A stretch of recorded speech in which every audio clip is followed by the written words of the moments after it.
Mas é justo comigo. Eu faço o negócio adiantado, agora você quer pôr a distribuição da nona turma na escola. Quer dizer, eu vou ser punido por ter sido eficiente. A Antônio Fernando era terrível. Para que falou comigo? Aí não, ele não está aqui, não. Eu mutirões nós fizemos aqui. 99, eu participei desse. Eu terminei meus processos uns 4 meses antes.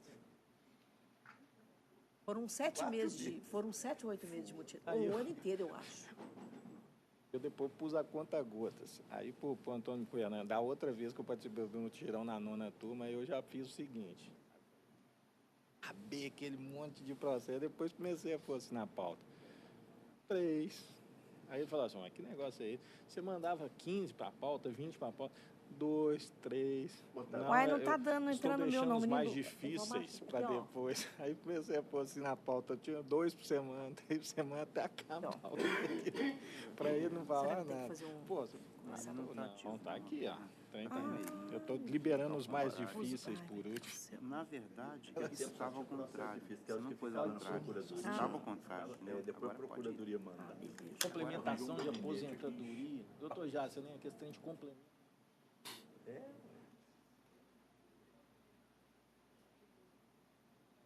Do Rio Doce. Tá bom. Depois você pegava o jeito também. Era aí, o negócio é pegar o jeito. Pegava o ritmo. Teve um mutirão aí de 99. Eu saí porque eu estava grávida, enjoando muito. Falei, eu não vou dar conta. Não estava dando conta, não, sabe? Joando. Aí no segundo que eu entrei, o Antônio Fernando falou, você não vai engravidar, não, né? De raiva. Estando na hora marcada, apresento todos os componentes que vão atuar nessa egrégia turma, ilustre representante do Ministério Público, nossos secretários, ilustres advogados que vão fazer a sustentação oral. Declaro aberta a sessão. Inicialmente, submeto a ata da sessão anterior à análise dos eminentes colegas e, não havendo qualquer objeção, considero aprovada. Inicialmente, eu queria fazer 2 registros importantes. Primeiro, dar as boas-vindas à nossa ilustre colega, meritíssima juíza Sabrina de Faria Frois Leão, que volta a substituir nessa turma, já sendo aqui conhecida pela sua capacidade, sua inteligência, sua boa convivência com todos os membros dessa egrégia turma. Então, fazemos os nossos votos de boa-vinda, esperando Sua Excelência permaneça conosco aqui um bom tempo. E o segundo registro é de agradecimento à doutora Olívia, que hoje está encerrando sua participação, depois de ter ficado aqui conosco durante esse período, onde também brilhou pela sua competência, capacidade de trabalho. Então, agradecemos a Sua Excelência, esperamos que ela volte em breve a compor essa egrégia turma. A nossa adesão, senhor presidente. A nossa secretária para o pregão dos processos, observada a ordem regimental. PJE, processo 9º de relatoria do doutor Jales. Falará a doutora Luana Dias Souza Honorato pela recorrida. Nome da minha pauta.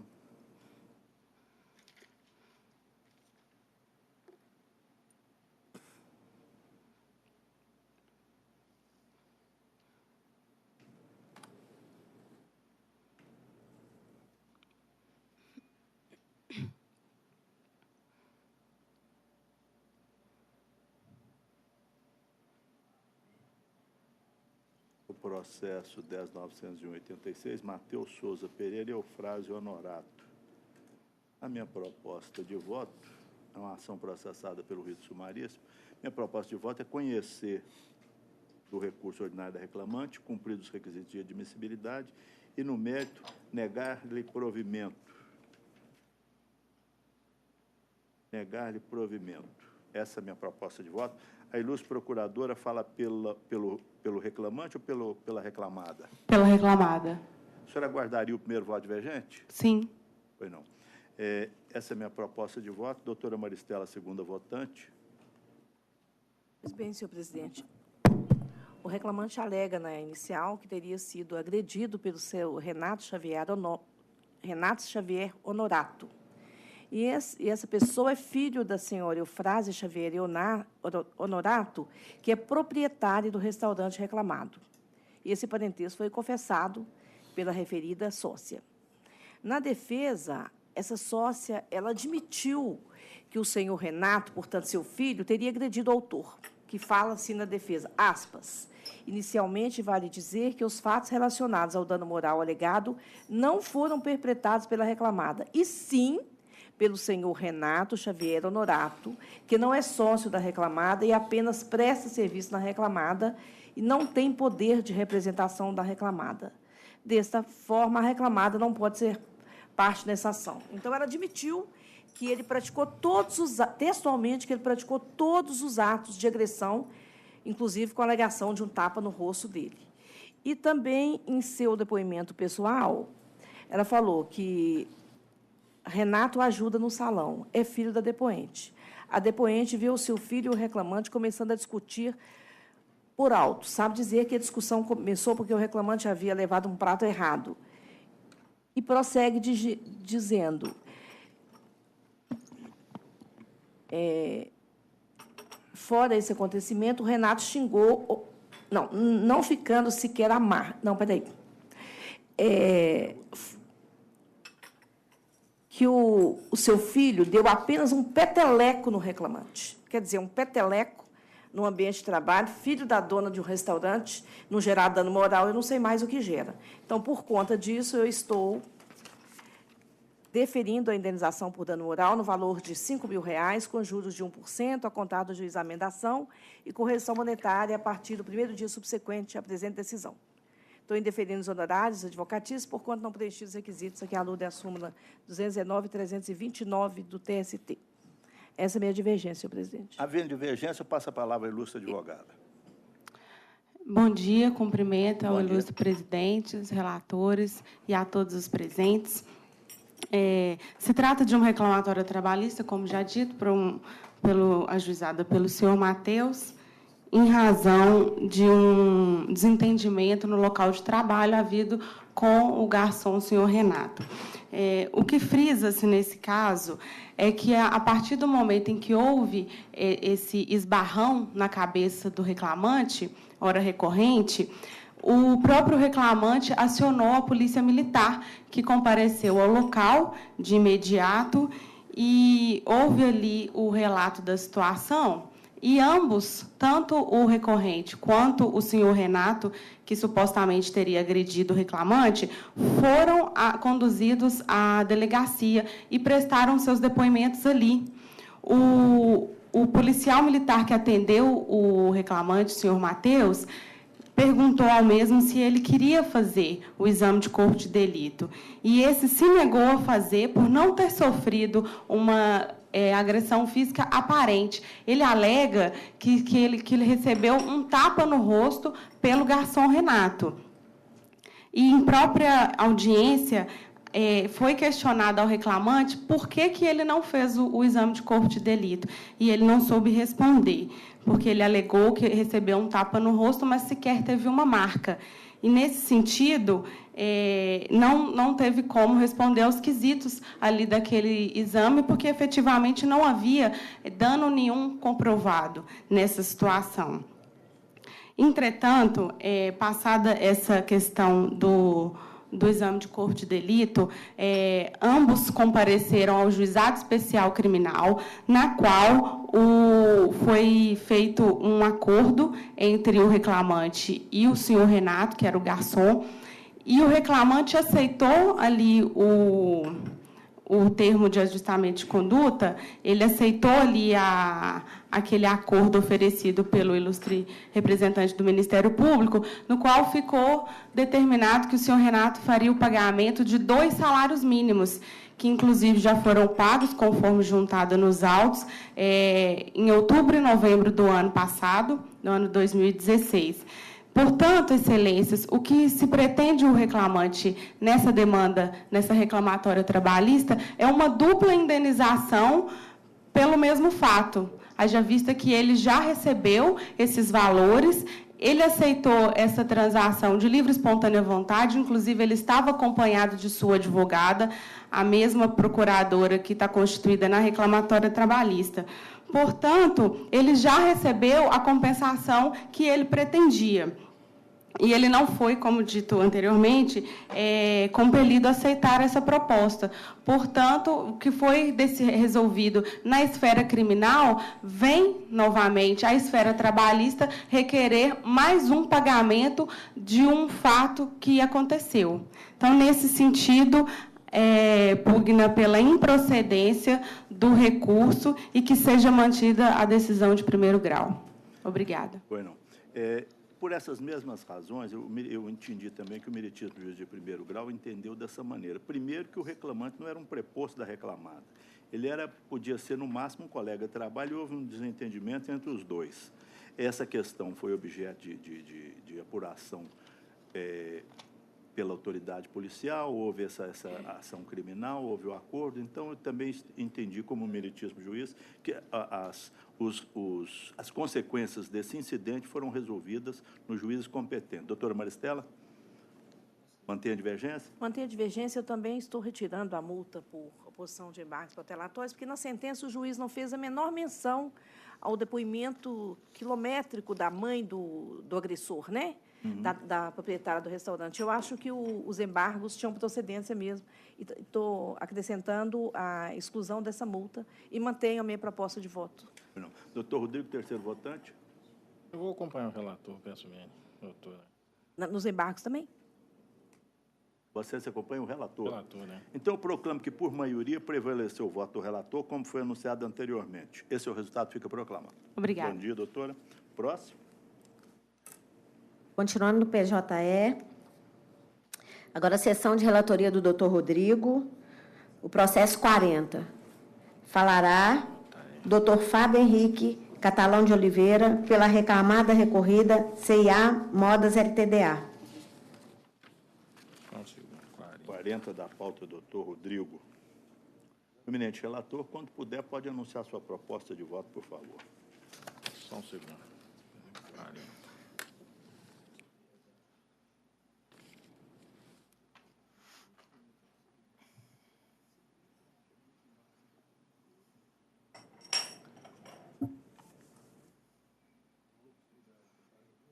Abrindo aqui, só um segundo. Yasmin Nascimento. Presidente, pedindo licença para ir diretamente à conclusão, eu estou conhecendo recurso no MED, nego-lhe provimento. É minha proposta de voto, senhor presidente. O eminente relator está conhecendo e negando provimento. O ilustre procurador fala pela reclamada? Pela reclamada, O excelência. senhor aguardaria o primeiro voto divergente? Sim, excelência. O segundo votante é a doutora Sabrina. Doutora Sabrina? Eu estou de acordo, presidente. Aqui tem pena de confissão para reclamante. Essa aqui não teve jeito. Eu até, se Doutora tivesse uma Sabrina, prova mínima... Sou o terceiro votante, também estou de acordo. Mínima, mas ficou Então, proclamo que, por unanimidade, prevaleceu a proposta de voto do eminente relator, que conheceu o recurso e negou provimento. O resultado fica proclamado. Obrigado, excelência. Bom dia, E doutor. só para esclarecer, é Fábio Catão, não Catalão, tá? Não sei se vai Ah, constar aí, tá. né? É Catão? Ah, tá. Isso, sem problemas. Tchau, um bom dia. Próximo. Ainda PJE, processo de relatoria do doutor Rodrigo, falará o doutor Bruno Mendonça, 30, falará o doutor Bruno Mendonça Pereira, pela recorrente reclamada, consultora Menin e Menin LTDA. Então, no processo 30 da pauta, 10.852/2017, recorrente Companhia de Saneamento de Minas Gerais, consultora Menin e recorrido Glaucio Ney Augusto de Oliveira. Com a palavra, o eminente relator.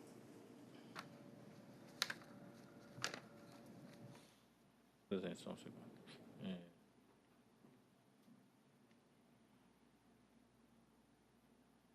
Diretamente conclusão, senhor presidente, eu estou conhecendo os recursos interpostos, porque próprios e tempestivos, no MED, nego provimento aos apelos das reclamar, mantendo a sentença por seus próprios jurídicos fundamentos. Essa é a minha proposta de voto, senhor presidente.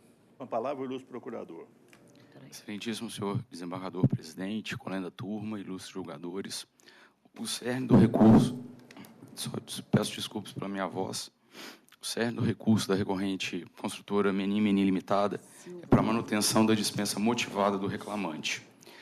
como de costume, a equipe do reclamante, que era composta por ele, um motorista, o líder e o bombeiro, recebia ordens de serviço da Copasa todos os dias e eram ordens específicas. Se o atendimento fosse divergente do que estava previsto na ordem, eles não poderiam executar, deveriam baixar a ordem e devolver para a primeira reclamada, que repassaria para a Copasa e que tomaria as providências necessárias, podendo, inclusive, enviar equipe própria para resolver o problema. Acontece que, no dia 9 de maio de 2015, no primeiro cumprimento de ordem de serviço do dia, eles se depararam com um problema divergente do que constava na ordem. Era um vazamento interno e o próprio reclamante constou na petição inicial que a equipe não poderia executar vazamento interno. O que eles deveriam fazer? Sair da residência, baixar a ordem de serviço, comunicar a primeira reclamada. Mas o que ocorreu? O líder da equipe e o bombeiro adentraram na residência e fizeram uma negociação direta com a cliente para executar o serviço, que era a mudança do padrão de água, que é uma atividade exclusiva realizada pela Copasa. O reclamante alega que não participou dessa falta grave por ter permanecido no caminhão o tempo inteiro. Porém, ele tinha o conhecimento que a ordem de serviço não seria executada naquele local, naquela manhã. Ele também tinha conhecimento que os materiais seriam usados para aquele serviço não previsto. Materiais que estavam no caminhão, ou seja, a primeira reclamada teria que pagar a Copasa por aqueles caminhões. Ele teve conhecimento que o bombeiro permaneceu durante o dia todo na residência dessa cliente. Ele retornou, ele saiu da residência com o líder para cumprir outras ordens de serviço, não comunicou à empresa o ocorrido. Ao final do dia, o motorista reclamante e o líder retornaram à residência para buscar o bombeiro após a conclusão daquele serviço não previsto, e todos os três juntos retornaram para a sede da empresa, onde registraram o ponto, e todos os três ganharam 2 horas extras indevidamente naquele dia. Então, a conduta da reclamada, atendendo ao princípio da isonomia, foi aplicar a dispensa motivada a todos os três, porque todos os três concorreram para aquele ato ilícito. Seja, talvez o reclamante tenha tido uma conduta ilícita menor que o bombeiro, que de fato permaneceu na residência o dia inteiro, mas tanto o reclamante quanto o líder da equipe tinham conhecimento e tinham o dever de comunicar à empresa, porque isso gerou uma consequência muito grave. A Copasa notificou a primeira reclamada sob pena de rescindir o contrato, o que poderia implicar na dispensa de todos os seus empregados. Então, data vênia a proposta de voto, a primeira recorrente requer a reforma integral da sentença para manutenção da dispensa motivada. Eminente relator. Presidente, eu peço vênia brilhante sustentação oral para manter minha proposta de voto. Estou entendendo que a questão aqui é de prova, não ficou bem provado que o reclamante tinha participado desse ato.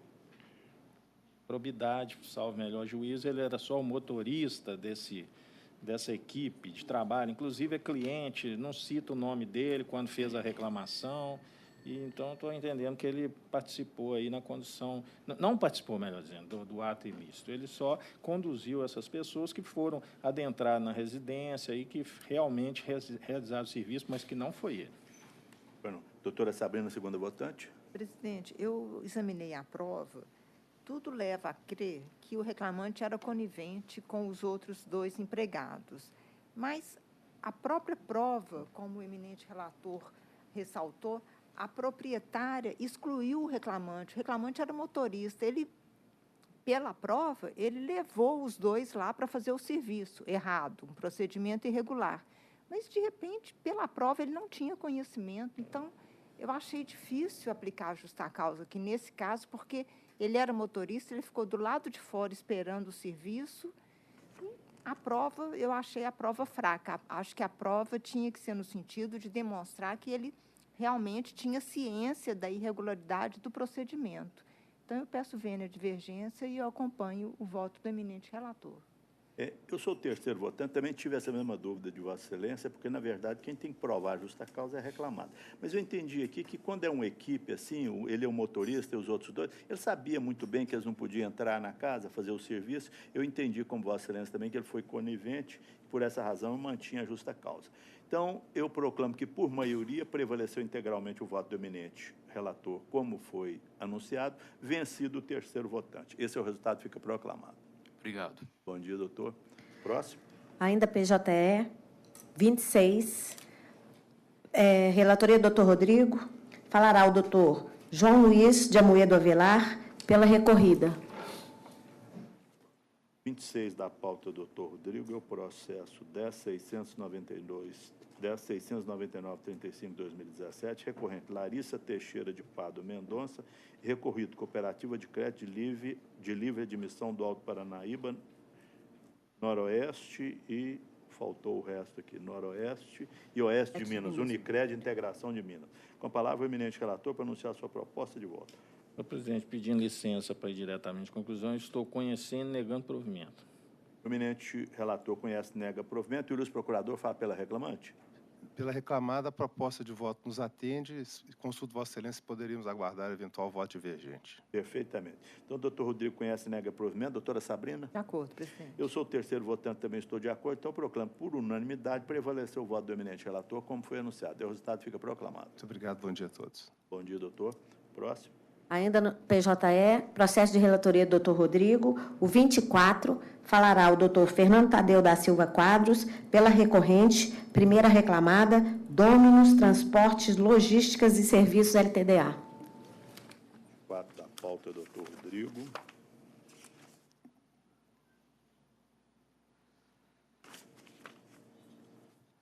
Dominus Transporte Logística, João Batista de Freitas.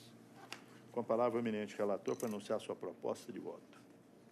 Senhor presidente, pedindo licença novamente para ir diretamente à conclusão, eu estou conhecendo os recursos no MER, provimento ao apelo do reclamante e dou provimento parcial ao apelo da reclamada para determinar que as horas extras excedentes da 8ª diária e da 40ª semanal de forma não cumulativa, bem como aquelas decorrentes da inobservância do intervalo interjornadas, sejam apurados em conformidade com os relatórios de viagem juntados aos autos, mantidos os reflexos deferidos e mantida a dedução autorizada, devendo ser observada ainda, quanto ao intervalo interjornadas, o disposto no artigo 235-C, parágrafo 3º da CLT, e B, limitar a condenação relativa à indenização substitutiva ao lanche em conformidade com os relatórios de viagens juntados aos autos. Mantém o valor da condenação, porque ainda é compatível, excelência. O ilustre procurador fala pela reclamada? Pela reclamada. Só um esclarecimento, excelência, pela ordem. O senhor tem a palavra. Não, eu queria só que o relator, ele disse aí 40ª, na verdade, 44ª, que se for, atende o... 44ª, desculpa. Muito obrigado. Bom dia. Eu vou dispensar a sustentação, excelência. Eu estou mandando para fazer a apuração das horas extras com base nos relatórios de viagem. Obrigado. E também, consequentemente, também o lanche tem que ser apurado. O lanche é aquele quando faz horas extras. Também se apurar conforme o relatório de viagem. Perfeito. Então, a segunda votante, eminente juíza, doutora Sabrina. De acordo, presidente. Eu sou o terceiro votante, também estou de acordo. Então, proclamo por unanimidade prevaleceu o voto do relator, como foi anunciado. Bom dia, muito obrigado. Bom dia, doutor. Próximo. Agora, passando para a pauta física. O número 1, de relatoria do doutor Jales, falará doutor Sálvio Miranda Gonçalves Júnior, pelo agravante Ivan Miguel Teixeira. Com a palavra, o ilustre procurador do agravante. Bom dia, excelências. Bom dia. Tem proposta de voto antes? Não, eu gostaria de ouvir primeiro a sustentação. Perfeito. O senhor tem a palavra. Perfeito. Bom dia, excelências. Cumprimento o presidente desembargador Jales. Trata-se de processo de execuções reunidas em face do Grupo Soebras, que tramita nas varas na Secretaria de Execuções da Justiça do Trabalho aqui de Belo Horizonte. O Grupo Soebras, controlado pelo senhor Rui Muniz, ex-prefeito da cidade de Montes Claros, cujo objetivo desse processo é levantar recursos para pagar centenas de execuções trabalhistas que já tramitaram em toda a Justiça do Trabalho e honrar o débito trabalhista milionário que esse grupo hoje acumula na Justiça do Trabalho de Minas Gerais. Nesse imóvel, em novembro de 2016, o ora agravante, o senhor Ivan Miguel Teixeira, adquiriu um imóvel comercial na Pampulha pelo valor de R$ 9.100.000 por meio do procedimento de alienação por iniciativa particular. Esse procedimento, na Justiça do Trabalho, é regulado especificamente pela resolução do TRT número 2 de 2012, que traz regras específicas de como esse procedimento deve seguir na Justiça do Trabalho de Minas Gerais. Nesse sentido, o preço de aquisição foi equivalente ao valor da alienação, portanto, de R$ 9.100.000. Todos os credores e partes interessadas no processo foram devidamente intimados e, tendo sido publicado um edital para que qualquer parte pudesse se manifestar, tendo sido respeitado o prazo de 10 dias para que, além de eventuais manifestações ou impugnações, fosse também oportunizado a executada a remissão da dívida. Pois bem, no prazo legal, a executada apresentou embargos que apresentou fundamentos nitidamente protelatórios, conforme entendeu o próprio juízo de primeiro grau. Quais foram os argumentos apresentados pela reclamada, pela executada? Que não foi oportunizado a ela a adjudicação ou remissão da dívida, curiosamente, mesmo o processo tendo tramitado por mais de 6 anos na Justiça do Trabalho, que era impossível a alienação por iniciativa particular por iniciativa de terceiro, fundamento este que também entendemos que não procede, por estar expressamente autorizado na referida resolução do TRT, e que a unidade escolar estava em funcionamento em 2016 e a posse a ser transferida ao adquirente poderia causar prejuízos aos alunos. Em relação a esse terceiro argumento, ele foi rechaçado, pois o arrematante fez um compromisso que constou nos autos para que o ano letivo fosse concluído antes de que ele fosse efetivamente emitido na posse do imóvel. Pois bem, diante da inexistência de qualquer nulidade ou de qualquer fundamento justo, considerando que todos os argumentos foram protelatórios e nenhum daqueles constantes no artigo 903 do CPC foram levantados, nenhum vício relevante, os embargos foram julgados improcedentes pelo juízo do primeiro grau e foi expedida e assinada a carta de arrematação em favor do arrematante, tendo sido assinada pelo juiz, pelo diretor da vara e pelo próprio arrematante. As alegações dos embargos foram reproduzidas em agravo, que já vieram a julgamento perante essa mesma turma, recurso da relatoria do desembargador Jales, que rechaçou novamente todas as alegações. Hoje, esse recurso aguarda remessa ao TST para o julgamento final. Conclusão. O agravante estava de posse da carta de arrematação e deu protocolo, na referida carta, em cartório de imóveis na capital, para registrar a transferência da propriedade, como de praxe. Qual foi a sua surpresa? Que o cartório apresentou algumas pendências formais de retificação da carta, apresentação de documentos autenticados pela Secretaria, tão somente para cumprir as formalidades e se concluir o registro dessa arrematação. Apresentamos essa pendência ao cartório, que também oficiou diretamente o juízo, requerendo que fossem saneadas essas pendências apontadas pelo cartório e se desse concretude à arrematação perfeita e concluída nos autos. Conforme o artigo 903 do CPC, após assinada a carta de arrematação, esta é considerada perfeita, acabada e retratável.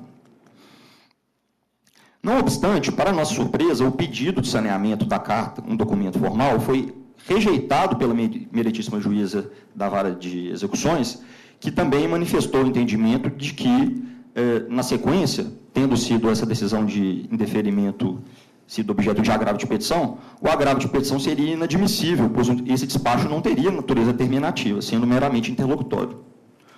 Ora, excelências, o ora agravante, senhor Ivan, já pagou mais de 8,3 milhões do preço do imóvel, ou seja, mais de 90% do valor, já está na posse do imóvel, em aproximadamente 8 meses terá honrado todo o pagamento do preço assumido, trouxe uma solução a essa Justiça do Trabalho, para honrar as dezenas, se não centenas de execuções trabalhistas que hoje correm contra o Grupo Soebras. E é nítido também que tratando-se de processo de execuções reunidas que corre perante a vara de Secretaria de Execuções, deve ser privilegiado, como de fato foi aplicado pelo juízo da primeira instância, o princípio da primazia do interesse coletivo sobre o individual, que também foi citado no voto do próprio desembargador Jales quanto do julgamento da primeira matéria que foi trazida a esse tribunal. Ademais, excelências, não podemos afastar a alegação também de que é evidente, na situação concreta, a preclusão pro judicato. Trata-se de questão já julgada. Não existem fundamentos, vícios que mereçam justificar o não saneamento da pendência e suspender até o trânsito em julgado, após ainda algum tempo esse recurso ser julgado pelo TST, para que o arrematante se veja no exercício pleno dos seus direitos de proprietário do imóvel, conforme determina o CPC. Pois bem, diante de todas essas considerações, principalmente a questão da natureza exauriente da decisão proferida pela juíza de primeiro grau que indeferiu esse saneamento, razão pela qual merece esse recurso ser admitido por essa turma. Tratando-se também de carta de arrematação já assinada, portanto, definitiva e retratável, nos termos do artigo 903 do CPC.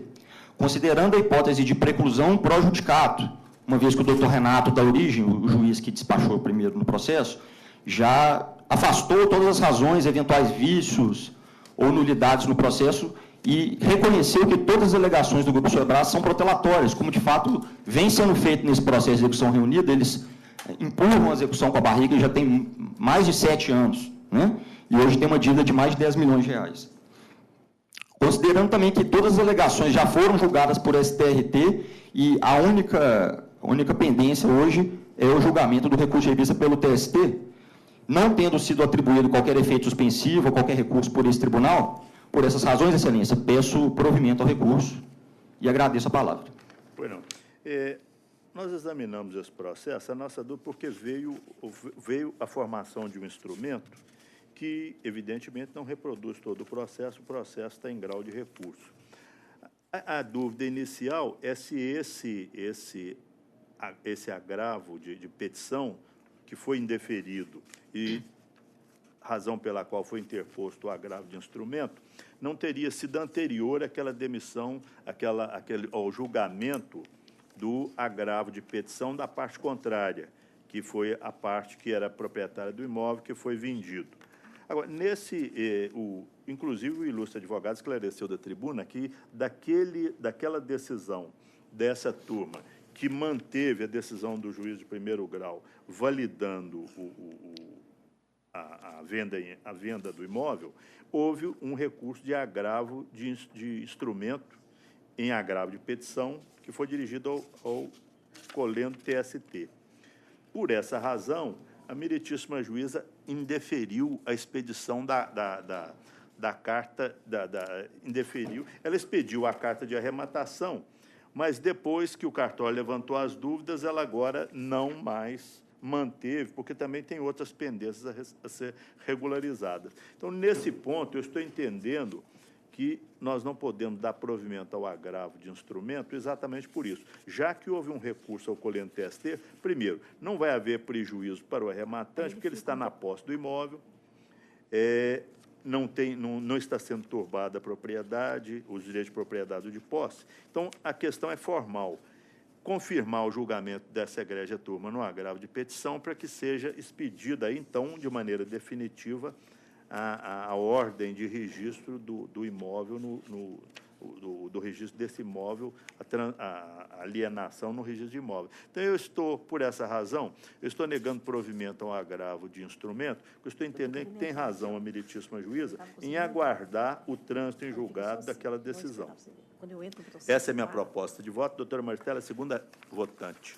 Presidente, eu vou pedir vista que o advogado sustentou na tribuna que já foi assinada a carta de arrematação. Já foi. E no despacho, porque ontem eu pedi vista desse processo para olhar com mais profundidade. E no despacho da doutora Vilmé, ela fala que não foi assinada a carta de arrematação. Então, eu vou pedir vista só para eu confirmar isso. Não, eu verifiquei, mas é claro que a vista já está concedida, Vossa Excelência vai ficar com esse processo. Eu verifiquei no processo, houve uma carta de arrematação e foi levada a registro. Quando foi levada a registro, o oficial levantou uma série de dúvidas. Tem mais penhora? Tem isso, tem aquilo, tem aquilo. Aí voltou. Depois que voltou, a meritíssima juíza entendeu o seguinte: já que tem um recurso pendente, que aguarde a decisão do colhendo TST. Mas então o processo vai ficar com vista para a doutora Maristela. Pode ser para a próxima semana? Pode, para a próxima semana. Então, a conclusão do julgamento fica adiada para a próxima sessão, o ilustre procurador já fica intimado desse adiamento e a doutora Maristela, então, fará o seu voto na próxima sessão e o terceiro votante e a votação do recurso será concluída na próxima sessão. É o resultado que fica proclamado por enquanto. Agradeço, desembargador.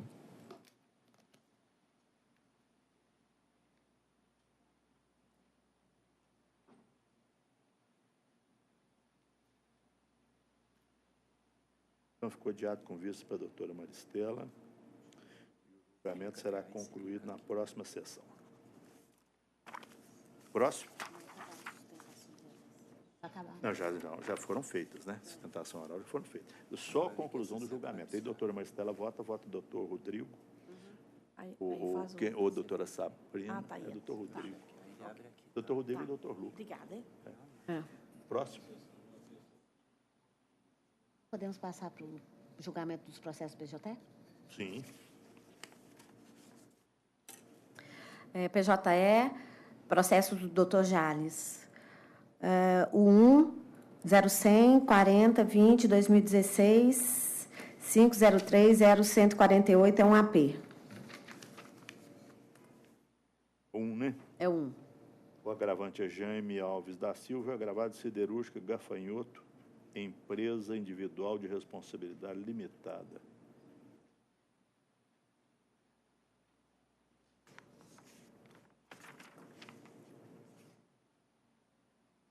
Transportadora Nossa Senhora do Pilar Limitada, EPP.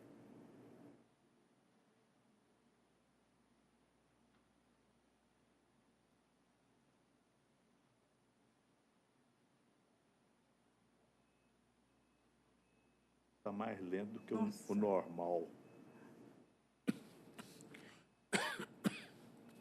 A minha proposta é conhecer do presente agravo de petição e, no mérito, negar-lhe provimento.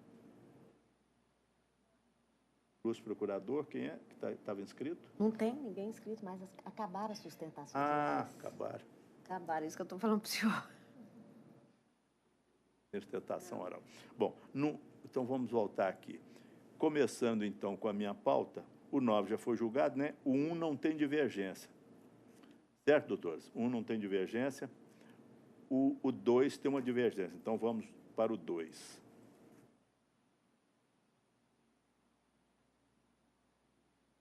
O 2 é um arquivamento que eu estou... Doutora Maristela está com divergência. Provejo o recurso para determinar arquivamento nos termos subindefendimento pelo advogado reclamante no dia. Minha proposta de voto, deixa eu ver qual que é. Conhecer do recurso, rejeitar preliminar de carência de ação do segundo reclamado e negar provimento. Raimundo Pereira, parece que a matéria aqui é... doutora Marcela, aqui no caso aqui já tinha sido apresentada a contestação, não houve impugnação e nesse caso aqui até fui verificar isso, tem uma orientação para os meritíssimos juízes de primeira instância de não fazer audiência preliminar, audiência inaugural nos processos em que o Estado é parte. Então, colhe a contestação e já faz a audiência de instrução. Está, inclusive, transcrito aí o... eu vi isso. Recomendação C da Conselho Superior, Corregedoria Geral da Justiça do Trabalho, número 2, 2013. Então, por essas razões, eu estou mantendo o meu voto. Eu fico vencida. Eu vi porque eu não sei, tem um terceiro votante, que é a doutora Sabrina? Doutor Rodrigo. Porque tem essa recomendação. Pois mas na primeira audiência... ela prejudica muita pessoa, né? É porque aqui tem uma construtora também, né? Eu, na minha vara, que é a não principal. voto não, mas eu faço audiência, só o órgão público não comparece. Comparece, a outra parte aparece. Não ligo, também mas aqui o caso é diferente. Quem não compareceu foi o reclamante. Aí o juiz... interesse público, mas eles apresentam realmente, eles têm uma prerrogativa, parece, de apresentar a defesa antes. Está aqui, ó. Está aqui. Eu acho que a mas defesa recebida... a OAS também só, não ela tinha é apresentado. juntada, mas ela é recebida só em audiência. Da OAS? O meu entendimento é esse. Apresenta antes, mas o recebimento é na audiência.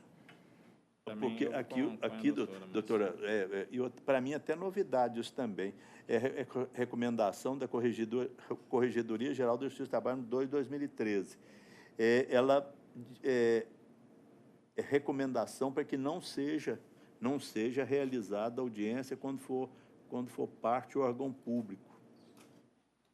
Mas aí não é só órgão público, tem essa discussão na primeira instância, né, doutora Sabrina? Tem gente que acha que é só quando só o órgão chega lá e faz acordo. Pois é, porque no caso aqui... Aqui o AS... quem não compareceu foi o reclamante. A dúvida toda aqui é essa. O que a advogada fez? Ele não compareceu, doutor, o senhor arquiva para mim? Ela indeferiu. E ele protestou. Pois é, mas aqui é o seguinte, já havia recebido a contestação e tem essa recomendação da CGJT. Então, aí... Recebido qual contestação? Recebi a defesa... Não, o Estado havia apresentado contestação e a reclamada também. Porque claro, no PJE, mas é a primeira audiência. Como que ela já recebeu a defesa? Acho que... a minha devia ter tese recebido. Foi entregue, né? Porque na hora da audiência que a gente dá notícia. A minha tese é que a defesa ela é juntada lá, mas ela é recebida da primeira audiência. A gente tem que receber. É a CLT. Pois é, quanto a isso nós não temos dúvida nenhuma. Mas e essa recomendação da Corregedoria Geral da Justiça do Trabalho? Vou acompanhar a divergência, peço excelência. Senão fica prejudicado o empregado. Ele pede a dispensa, inclusive, com base nessa recomendação. Não, isso está certo. Ele está mas apresenta a defesa. Chega na hora da audiência, a gente não aplica a pena de confissão. Mas o juiz tinha que receber, ele tem que falar, receba a defesa do ente público e da OAS e dou vista para o reclamante. Mas aqui o reclamante não dá, tem que dar vista para o reclamante, ele nem tinha comparecido. Pois é, esse é que é o problema. Então, eu acho que tinha que arquivar, data máxima. Se o reclamante não compareceu, tem que arquivar, pronto. Simples assim. Ela deu a pena, aplicou a pena de confissão, que já tinha recebido as contestações e em razão dessa recomendação. Não, está equivocado. Essa recomendação, na verdade, ela se pauta, ela é dirigida ao ente público. Ela é um privilégio, entre aspas, para o ente público, mas não pode, em hipótese algum, prejudicar o empregado. Acaba o arquivamento quando tem um ente público no meio. Acaba o arquivamento. Nós estamos discutindo isso aqui, até porque é matéria nova. Para mim é matéria nova, né? Exatamente. Mas eu estou pensando o seguinte... muito na primeira instância. Agora estou lembrando. Acontece toda hora na primeira instância. Não, pois é. Mas a minha dúvida é o seguinte, que aí, se a gente reformar a sentença dela, nós estamos contrariando a recomendação da Corregedoria Mesmo não estando presente o ente público, receba a defesa do ente público, porque, afinal de contas... Não. Ela fala o seguinte, ele tem a prerrogativa de não comparecer quando o órgão público é parte... que recebida deve evitar fazer uma primeira audiência, a segunda audiência já recebido, já é de instrução, não é isso? É isso que eu entendi. Não é isso, doutor Rodrigo? Em audiência una, quando é audiência una, os juízes arquivam. Tem vara que faz audiência una. E Hobbs, você arquiva. Considerando a ausência do retiço feito de pau. Em seguida, cite a ré. Cite a segunda ré. A minha dúvida é só o seguinte, eu acho até que essa recomendação da Corregedoria Geral peca ela quer já julgar por violar o processo. a lei processual, mas não deixa de ser. Ela encerrou para julgar o processo. O artigo 844 fala, se o reclamante não compareceu à primeira audiência, arquiva. Essa foi a primeira audiência que ele não foi. Mas, segundo a recomendação da Corregedoria, essa já é de instrução.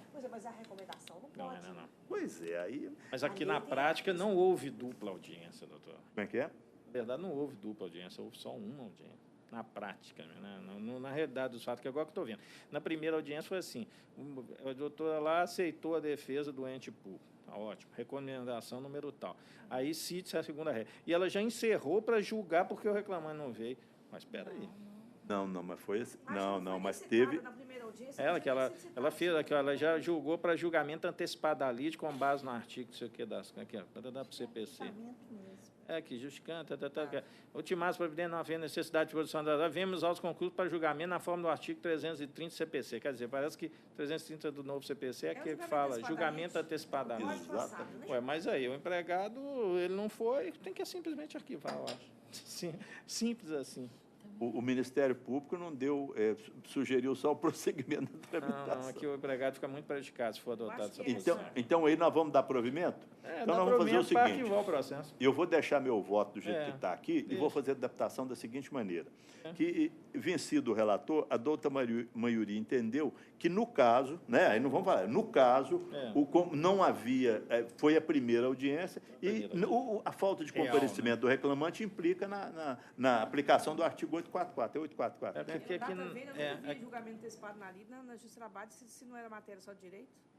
Não, mas aqui é porque ela presumiu que ele é pena de confissão. A celeuma toda aqui é recomendação da corregedoria, porque veio lá de cima. Mas então eu faço a adaptação, então o resultado vai ser o seguinte, nós vamos conhecer... Na prática foi a primeira audiência. Na prática, entre aspas, foi a primeira audiência real, efetiva. Porque se não fosse essa recomendação, não teria dúvida nenhuma, né? Não, o problema então, nós vamos fazer o seguinte, conheceu do recurso ordinário, rejeitou a preliminar de carência do ação do segundo reclamado, de Minas Gerais, e no mérito, por maioria, deu-lhe provimento para determinar o arquivamento do processo. Tá certo? Não compareceu da primeira audiência. Por falta de comparecimento do reclamante à primeira audiência. Correu. É isso. Eu faço a adaptação, então, adaptar, tá? Arquivar, processo, falta de comparecimento na primeira audiência. É o seguinte, é um caso diferente, nós não estamos... Eu nem conhecia essa recomendação.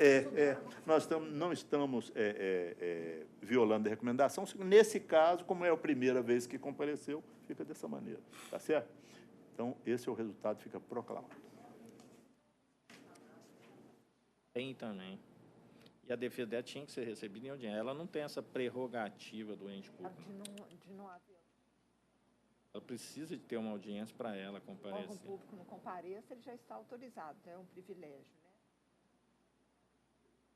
Não, mas o problema todo aqui, quem não apareceu foi o reclamante. E a defesa dele tem que ser recebida em audiência. A empresa foi, a construtora, por isso que eu acho que tem que haver uma audiência, sim.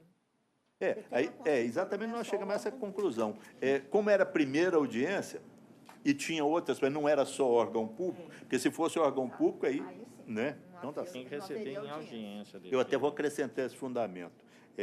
Duas litisconsórcio, havia litisconsórcio também, eu acrescento. Tem que ter tomado esse cuidado de fazer, incluir em pauta o processo. Eu achei, coloco mas sempre, isso não sempre coloco. E só coloco, aí eu ponho a minha não preocupação vou aplicar pena de confissão ao ente público porque ele tem a prerrogativa de não comparecer e tem interesse público. Mas receba a defesa do ente público, receba a defesa do litisconsórcio e do vista e ninguém fala nada. E se o empregado não vier? Mas aqui decide o caso. Então, esse é o resultado, fica proclamado. Complicou aquele julgamento antecipado, entrou numa seara aí que não é o normal, não é um procedimento normal que a gente faz. Só de fundamentos. O terceiro é o 10.201? Complicou um negócio não é o procedimento padrão. Divergência de fundamentos. O senhor acha assim, está assinado o contrato de representação por agente capaz, o objeto é lícito, o meu fundamento não é esse. O meu fundamento é outro, mas eu fico vencida parcialmente. Qual o processo, senhor? Acompanhe o senhor. Está certo. Mas a senhora fica vencida ou com ressalva de fundamento? Não, com ressalva de fundamento. Ressalva de fundamento, exatamente. Eu vou verificar aqui. Não, mas esse fundamento o senhor usa em tudo.